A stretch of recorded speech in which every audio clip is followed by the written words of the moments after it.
मित्रांनो, तुम्हाला खूप जास्त टेन्शन असेल किंवा तुम्ही जास्त टेन्शन घेत असाल, सतत मनात सारखे विचार येत असतील, आज काय होईल, उद्या काय होईल, मुलांचं काय होईल, पत्नीचं काय होईल किंवा पतीचं, आई-वडिलांचं किंवा घराचं स्वप्न, गाडी घ्यायची आहे, नोकरीत बऱ्याचशा गोष्टी असतात. व्यापार कसा चालेल, नोकरीत प्रमोशन कधी होईल, पगार कसा वाढेल, पैसे कुठून येतील, असे बरेचशा गोष्टी असतात, चिंता असतात, टेन्शन असतं, विचार असतं, जे आपल्या मनात सतत येत असतं. मुलांचं लग्न असेल, शिक्षण असेल किंवा अभ्यासाचं टेन्शन, नोकरीचे टेन्शन, असे बऱ्याचशा गोष्टी असतात त्या आपल्या मनात येत असतात आणि याने आपण चिंतित असतो. ते याच्यावर उपाय काय? तर अगदी सोपा उपाय आहे मित्रांनो. कारण टेन्शन विचार जेव्हा आपल्याला येतात तेव्हाच आपली हेल्थ, आपलं आरोग्य खराब होत असतं.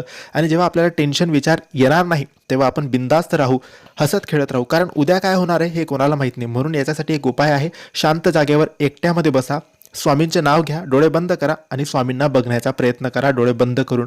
काही दिवसात टेन्शन कमी होईल.